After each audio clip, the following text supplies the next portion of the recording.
everyone. My name is Nur Indah Sari. You can call me Indah. Here I will to present about communication.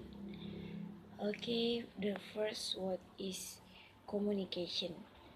Communication is the process of delivering thoughts or feeling by one person to another by using symbols that are meaningful to both parties. In certain circumstances, certain communication using media to change attitudes or behavior of an individual or individuals, so there is a certain effect is expected. And then communication function.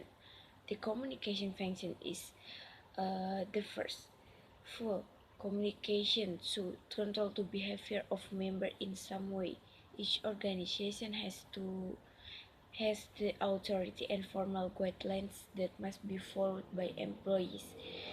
And the second, motivation. Communication fosters motivation by explaining to employees what to do, how they work well, and what can be done to improve performance. It was substandard.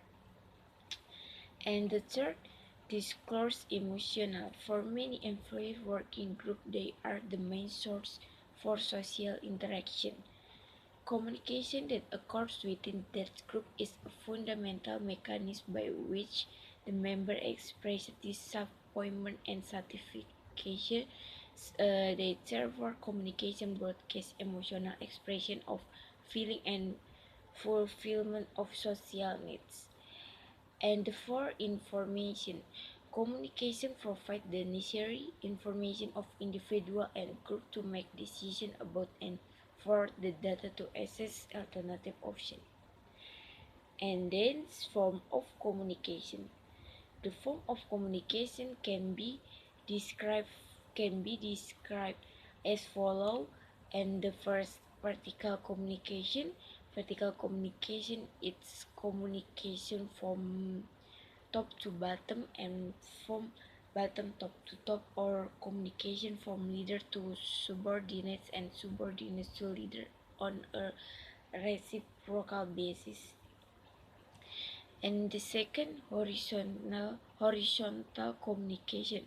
Horizontal communication is communication horizontally. For example, communication between employees and the employees, and this communication often take place informally in contrast to the vertical communication that occur formally. And the third, communication diagonal. Communication is often also called a diagonal course communication, the person with another person who is different from each other in position. Another suggestion mentioned the communication can flow vertical or laterally.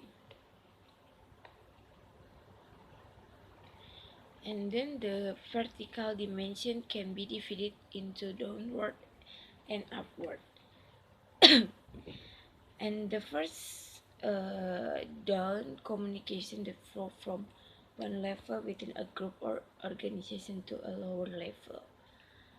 The usefulness of this communication provide goal setting, giving instruction work, inform policies and procedures in subordinates, in creating problems that require attention and express feedback on performance. And then to the top, the communication that flow to a higher level in the group or organization in use to provide feedback to superiors, inform them about the progress toward your goals and continue the existing problem.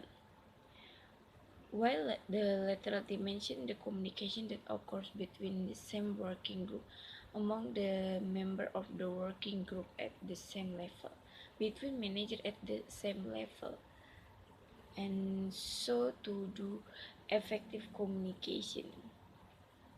Effective communication is communication that is capable of producing a change in attitude. So other vocal be seen in the communication process. The purpose of the actual effective communication is to give right to easily understand the message that is communicated between the giver and receiver of information. Information that the language used by the grantor information more clear and complete and understandable and well understood by recipient of information. Okay, everyone, of my presentation. So I'm sorry if there are error or omission. Thank you. Good night.